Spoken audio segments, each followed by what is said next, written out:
Hello everybody. We are back for another video. In today's video, I am going to be sublimating on ceramic tiles that are just about an 8 by 8. These are some tiles that I got from Amazon, and I'm going to be putting some images on them. We have done the smaller tiles before, and it's basically the same steps, but I thought I would take you along while I did the 8 by 8 tiles. So if this is something you are interested in, stick around and we will get started. Okay. The first thing that I wanted to do, I did wipe these tiles off with a little bit of alcohol to make sure that there were no smudge marks or anything on it. And I did preheat my tiles at 400 degrees for 1 minute. I am going to press these tiles at 400 degrees for 5 minutes, and I'm going to place them face down on top of the sublimation transfers, and that's how we're going to do it. Okay, let me grab my gloves. Alrighty, what I'm going to do is take my transfers and I'm going to lay them down. Lay this one down, and then put this one down. I am going to use my gloves because, like I said, I did preheat these tiles. They've cooled off a bit, but I did preheat them and I don't want to burn myself. So I'm going to, it's a square, so it doesn't really matter. That's how I place them. I'll place this one right here.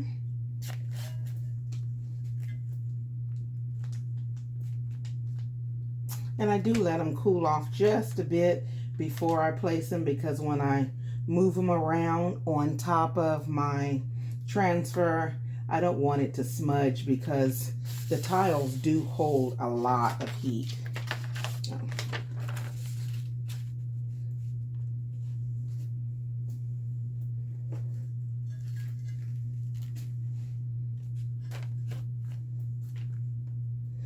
I am pressing the tiles on my large format heat press, and I did use a piece of vapor foam, and this is like an old piece that I have used to the point where you'd think it didn't have any use left in it, but any type of foam would work, just so that I can really press down the tile and get good even coverage all the way through.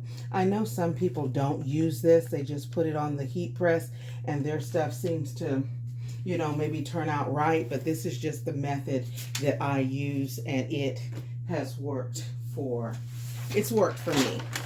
So okay, I'm going to go ahead and cover this up.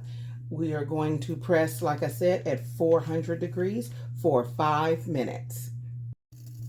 While we are waiting on the tiles to cook, I thought I would come in and remind you that if you have not already subscribed, I would appreciate your subscribing. And if you have done the tiles before, let me know what your how you do your tiles. If you place something underneath them, or if you just put them straight on the bottom of your platen. Also, let me know if you use the easy press type hand press, the hand heat presses, if you've ever tried the tiles with those. I have one, and I might try to do one of those just to see how it works.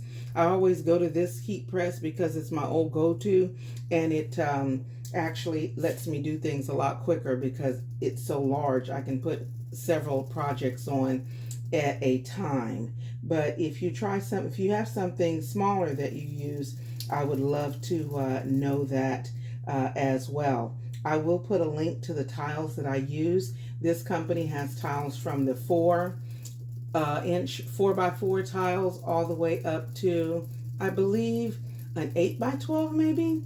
So I have the 6x6s and the 8x8s.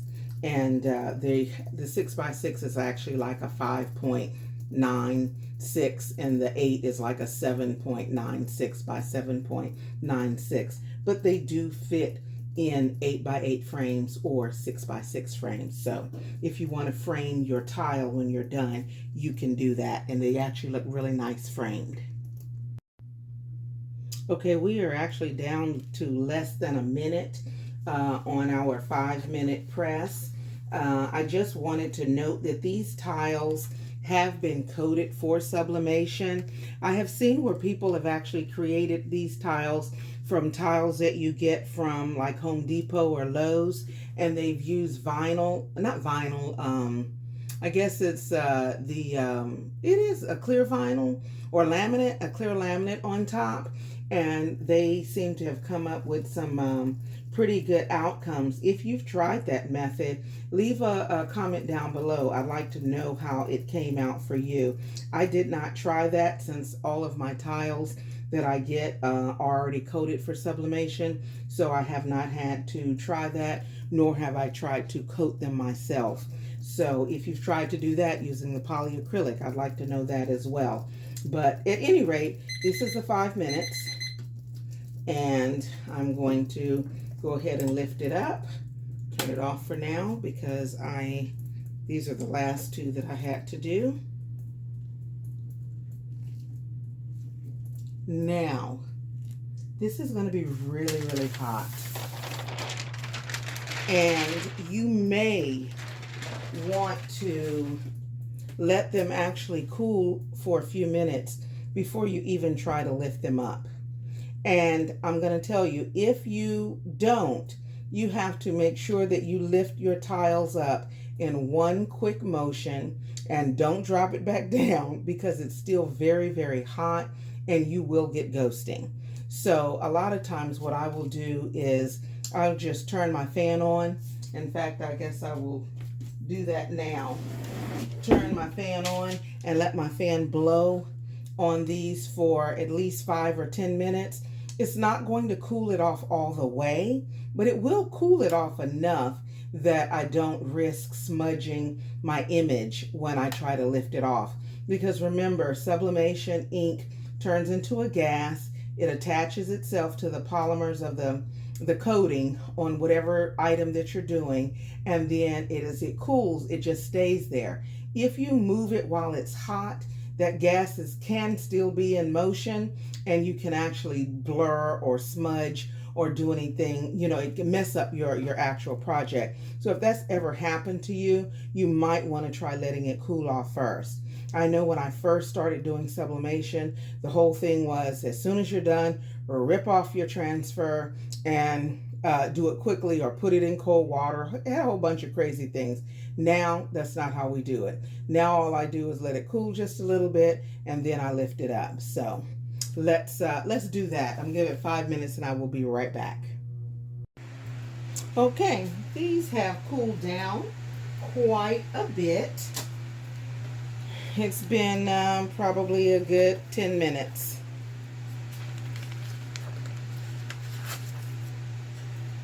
Yeah, and they're cool enough to handle, just barely. Look at that. Look at the color. Isn't that nice?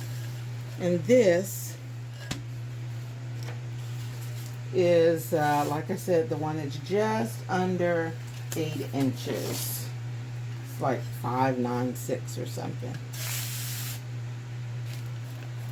Look how pretty the color is. It is actually really, really nice. A couple of different ways to display these. You can put, if you want to, some sort of cork on the back and just leave it on like the countertop. You can use in the kitchen where you like put spoon rest or something. I a lot of times will put them in a frame or use an easel if you want to use it for like desk art or something like that. In fact, I will put one of these in a frame so you can see how it looks. Okay, this is an 8x8 frame. This particular frame I got from Hobby Lobby, but you can get these in off Amazon, and you can buy them in like multi-packs. You just take the back off. Now when I put these in frames, I will normally not use the glass because you don't really need it. You could use the glass if you wanted to, I guess. I just don't. So I'm going to take this glass and I'm going to set it aside. I don't need it. And I'm going to take my fox.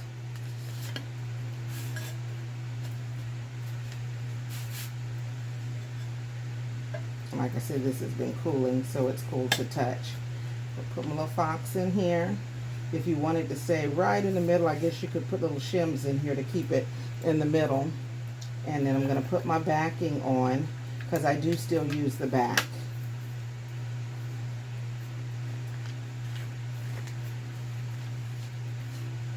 Uh-oh. You know what? That was crazy. Look what I did. I put that side down and it has this on here. That's why it didn't go down correctly. Okay, now I need to check. Nope, my fox is looking this way.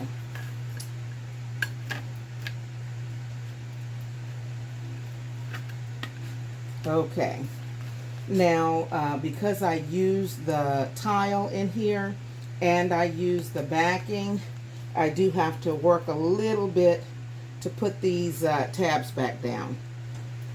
In fact, using my finger is a little rough. I'm going to use this little coin here to push it down.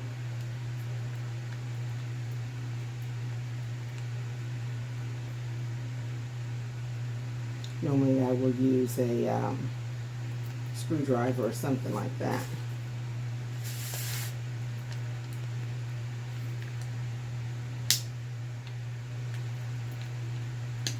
You can see this has a little tab on it if you want to hang it up. You can also glue on the back some kind of string or use a little metal picture hanging wire.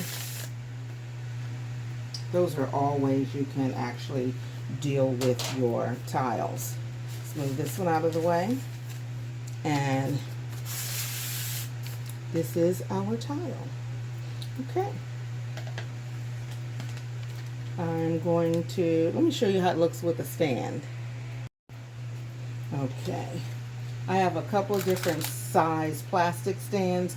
You can use metal stands, you can use wooden stands. This one is already in a frame.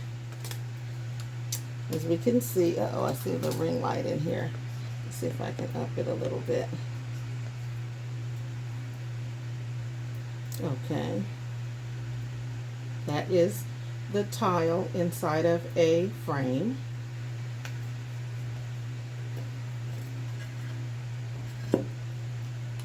This is, I have two different sizes. I think I'm going to use the large frame for this. Let's see if the smaller one will work. No, I wouldn't trust it. And this is just a little plastic easel. Let's see how that looks. Can you see it? Yeah. I think that looks pretty good. And that's just on a plastic easel. Like I said, you can get the wood or you could get the metal frame easels. And I think it would look really nice. But that's the easel. And I think you can get these on Amazon. I'll see if I can find them. If so, I'll put the link there. And I will show you some of the other ones that I've done.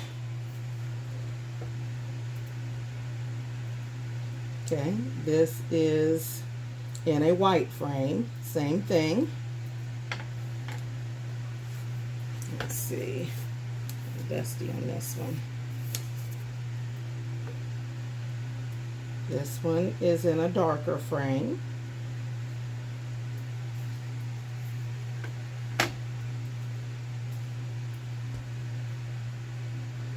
And this is in kind of a brown type frame. So as you can see, there are just a lot of different ways you can display the tiles. You can actually put family photos, senior photos, grandchildren, parents, anything you can think of. works well on sublimating on these sublimation tile ceramic tiles. And I would recommend, if you're doing something that you want to stay a long time, like I said, the other ways with the other methods, the hacks, I don't know how those work. I know this lasts a long, long, long time. It's actually, these tiles were created for sublimation. So if you are selling or giving as a gift, I don't think you can go wrong with these. So, okay, I do appreciate your stopping by today. Again, I will leave some information in the notes and also pinned to the very top of the comments. And let me know what you think about this video, if you think that you might try these. Thanks again for stopping by, and I will see you on the next video.